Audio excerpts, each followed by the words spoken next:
James Ransone, the raw-nerved actor who etched himself into television history as Ziggy Sobotka on The Wire, has died at 46.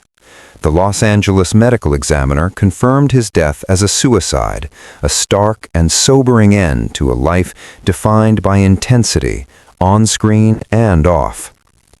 Born in Baltimore in 1979, Ransone's early years were restless, even precarious. Acting didn't arrive as a casual interest, it arrived as a lifeline.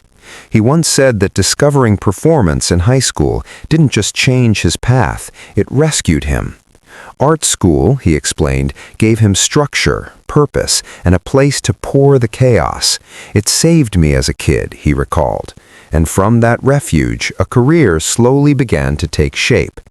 His first film role came in 2002 with Larry Clark's Ken Park, a debut that mirrored the kind of unfiltered realism that would later define his work.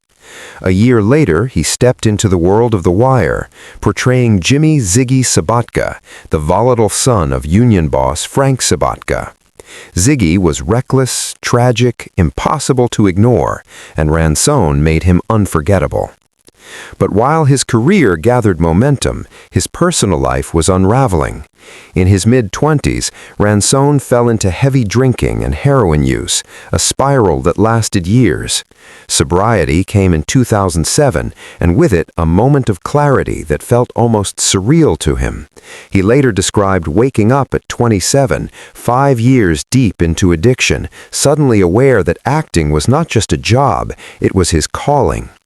Shortly after getting clean, he flew to Africa to film Generation Kill, starring opposite Alexander Skarsgård, marking a sharp pivot into a new chapter of his life and work. Roles continued to follow, each carrying his signature edge. In 2019, he portrayed the adult Eddie Kaspbrak in It, Chapter 2, with Jack Dylan Grazer playing the younger version of the character. Horror fans knew him from Sinister. Television audiences saw him in Bosch and SEAL Team. Indie film lovers recognized his work in Sean Baker's Tangerine. Ransone never chased polish, he chased truth, even when it hurt.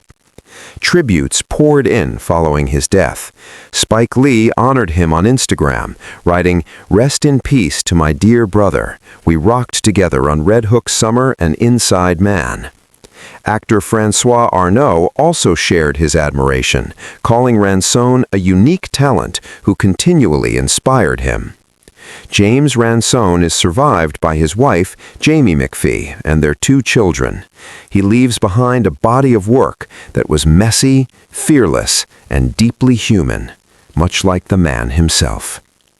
If you or someone you know is struggling or in crisis, help is available. In the U.S., you can call or text the National Suicide Prevention Lifeline at 888.